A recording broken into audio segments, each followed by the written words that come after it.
Sir Harshad bhai Satwara का case हम सबके लिए इमोशनल इम्पैक्टफुल था। जब वो पहली बार इंडोवास्क हॉस्पिटल आए थे तब उस टाइम की मोमेंट को आप डिस्क्राइब कर सकते हो अभी? How can I forget that evening of 11th March that we have to choose between life and stroke? मैंने उसका केस का details vascular society of India के सारे एक्सपर्ट के साथ भी शेयर किया। हमने कुछ यूएस के डॉक्टर्स के साथ भी केस डिस्कस किया। नमस्कार, आज आप सुन रहे हो बियॉन्ड द डायग्नोसिस इंडोवास्क हॉस्पिटल का स्पेशल पॉडकास्ट, जहां पे हम उन कहानियों की बात करेंगे जो ट्रीटमेंट रूम से बाहर तक जाती है। मैं हूं डॉक्टर नीलम डोडिया, इंडोवास्क हॉस्पिटल की सीईओ। आज हमारे साथ leading vascular practitioner doctor Srujal Shah sir है।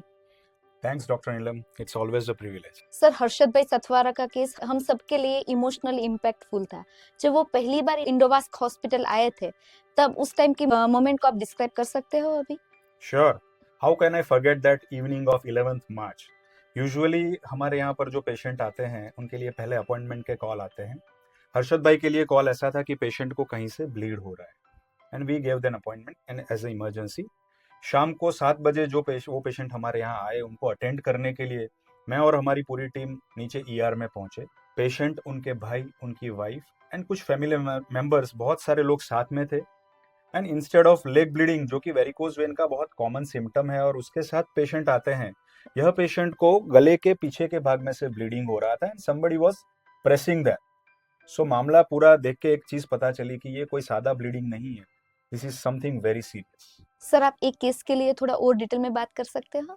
Sure. Mister Harshad Satwara, he had oral cancer before 7 years। उस टाइम पे कैंसर का ऑपरेशन उनका बाहर हुआ था एंड रिलेटिव की इंफॉर्मेशन के हिसाब से उस टाइम पे भी सर्जरी 48 घंटे से ज़्यादा चली थी। Patient had a tough time during hospitalisation.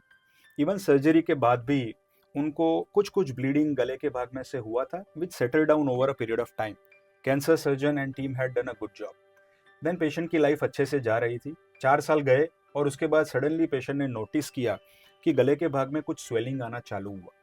तब उन्होंने इंटरवेंशनल रेडियोलॉजिस्ट को कंसल्ट किया and it was diagnosed as carotid artery aneurysm.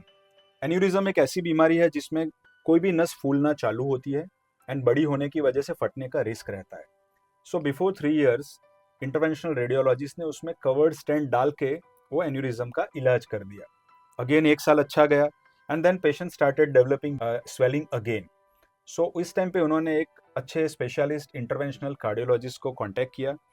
उन्होंने उसका इलाज करने का ट्राई किया, किंतु कॉम्प्लेक्स एनाटॉमी की वजह से वो स्टेंट को नेगोशिएट नहीं कर पाए और उन्होंने स्ट्रोक रिस्क और मोर्टालिटी रिस्क को ध्यान में रखते हुए पेशेंट के रिलेटिव्स को ये समझाया कि इसमें बहुत खतरा है और हम इसमें कुछ नहीं कर पाएंगे, आपको इसको स्वीकार करके जीना है।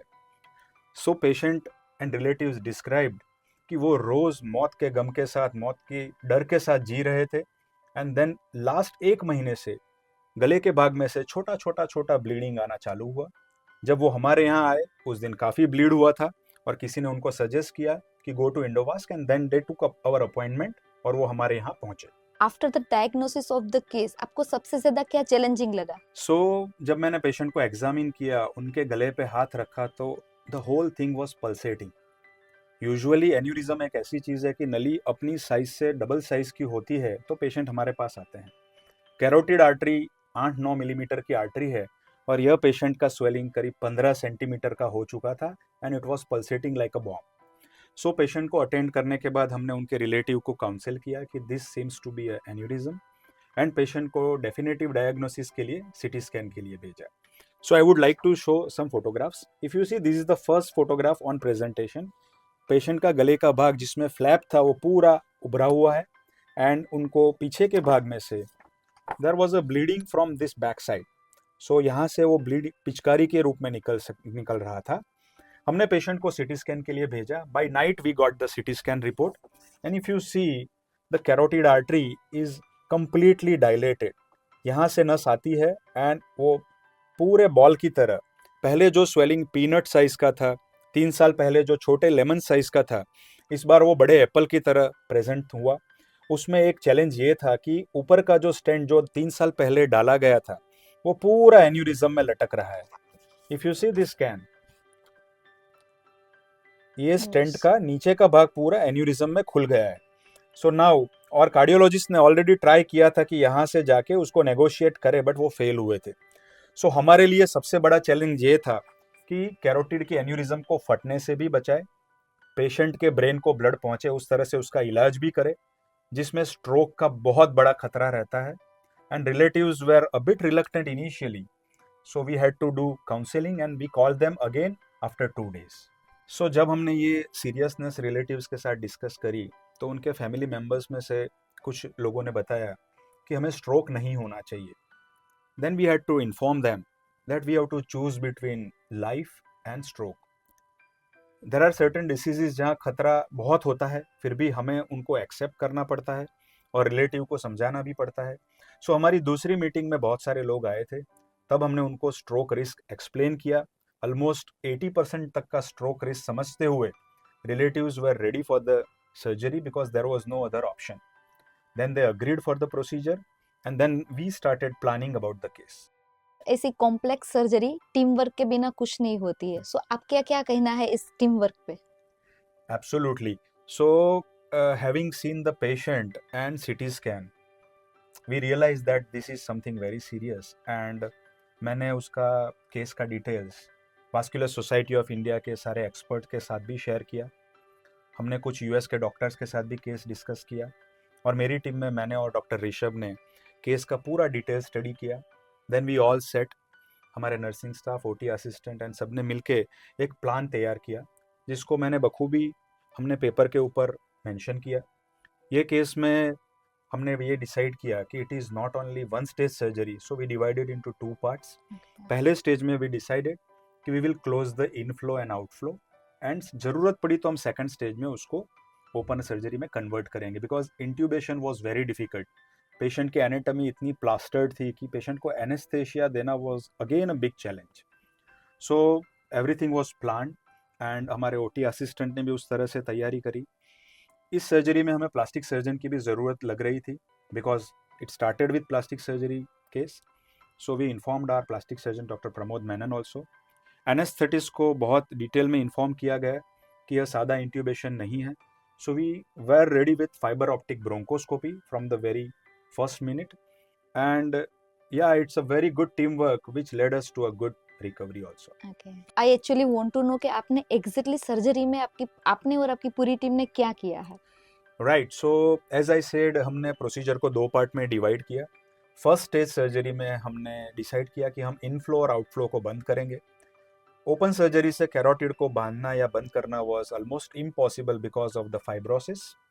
Patient had undergone 60 radiation and skin के ऊपर इंसिजन रखना was like jumping into the fire. So we decided to go ahead with endovascular effort first. हम लोग femoral artery से गए और कैरोटिड में जाके ऑक्लूडर नाम की एक डिवाइस आती है जो कि वेसल को अंदर से प्लग कर देती है. सो नई टेक्नोलॉजी का यूज करते हुए वो प्लग से हमने उनकी कैरोटिड आर्टरी को बंद कर दिया. So that was the first stage when whole aneurysm became silent. एक वाइल्ड एनिमल जो कि शेर के जैसा बिहेव करती थी, वो बकरी के जैसा बिल्कुल कंट्रोल में आ गया और वो क्लॉट हो गया. And then we shifted the patient to the recovery room. जब आपको लगा कि पेशेंट पोस्ट ऑप एकदम सेटल हो गया है, तो उसके बाद का आपका क्या एक्सपीरियंस था? Yes doctor Neelam, so as we all know that when we close the carotid artery, जब हम राइट साइड के ब्रेन का पूरा ब्लड सप्लाई सडनली बंद कर देते हैं तो स्ट्रोक होने का मेजर रिस्क रहता है. And then after stroke the life is like a vegetable. So we did a balloon occlusion test and luckily we were successful in doing the closure. Patient was throughout awake during the surgery. हम patient से बातें करते रहे कि if he is fine or not. So the first occlusion went well. बाद में हम शाम को पेशेंट के रूम में मिलने गए. He was very happy because the pulsating mass जो बॉम्ब की तरह हिल रहा था वो बिल्कुल साइलेंट हो गया था. Still there was a worry that opposite side के ब्रेन से आने वाला खून यही एन्यूरिज्म को फिर से जिंदा कर सकता है. So we had to wait and watch. This few days in between first and second surgery were critical and crucial for everybody. But as we all know, जहाँ आशा है वहाँ सब कुछ सही होता है. So we gave a pressure bandage and 2 दिन के बाद हमने पेशेंट को डिस्चार्ज किया. So after discharge we shared the images and angiography with across the world vascular surgeons and we got lot of appreciation. सबने कांग्रेट्स भी कहा.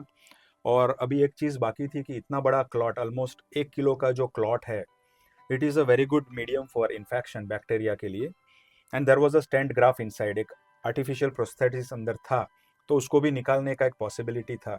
सो our fingers were crossed and we discharge the patient. Almost 3-4 दिन के बाद everything was going fine, but still patient called one day that there is small discharge from the dressing, and as we had expected, it was starting getting infected. So then we had to remove that clot. So that was the second stage. We admitted the patient again. This time it was not a awake procedure. We had to properly intubate, but the planning was solid. We had my plastic surgeon together, 2 vascular surgeons, and whole team was ready. 3 of the anesthetists were there. They did a fantastic fiber optic bronchoscopy and intubation. And हमने 2 घंटे का intubation की मेहनत के बाद, just within 45 minutes, we removed the clot, we removed the stent graft, and the surgery was over. It was a moment of, lot of gratitude and happiness that हमने patient को अच्छी तरीके से सर्जरी का सेकंड स्टेज को अंजाम दिया. And after this we were quite confident कि पेशेंट का रिकवरी अच्छा ही होगा. So we discharge the patient and it has been pretty long time and patient is doing good. So आपने हर्षद भाई को फॉलोअप में देखा ही होगा. So what is your final comment on whole case? Right. So yeah हमने उनको followup में देखा. He is smiling, he has started gaining wait, he is moving around without the fear of death which he used to carry every day. And इस case में मुझे 3 चीज़ें important लगती है which I would like to share. First of all, the willingness, the wish to live. Patient ने इतने सालों से कैंसर की बीमारी के बावजूद, इतनी प्रोसीजर के बावजूद खुद बहुत सारी fight the, and that is something keeps the patient alive. Second thing, the support from the family. Harshad भाई के वाइफ मैडम ने और उनके पेशेंट के बड़े भाई ने उनको बहुत सपोर्ट किया है. Even his wife had got prize for the supportive cancer care from family members. And we will also like to gift her something, appreciate her efforts. अगर किसी पेशेंट के साथ फैमिली का strong commitment and strong support रहे तो वो कोई भी बीमारी में से बाहर आ सकता है. And third thing which we realised, कोई भी केस को अच्छी तरीके से अंजाम देने के लिए एक टीम का बहुत स्ट्रॉन्ग होना, बहुत पॉजिटिव रहना और अच्छा planning. In vascular surgery planning is everything. Just because we did good planning, discussed the case with lot of people, we could execute it. So a good teamwork can do wonders. That is what I would like to tell at the end of this case. सो दोस्तों, एक कहानी थी ऐसी team और patient की जिन्होंने miraculous result पाया. Indovasc is the place where daily hope, healing and miracles happen. मैं हूं डॉक्टर नीलम डोडिया. आप सुन रहे थे बियॉन्ड द डायग्नोसिस. हम अगली बार फिर मिलते हैं एक नया केस के साथ. तब तक के लिए थैंक यू. Bye bye.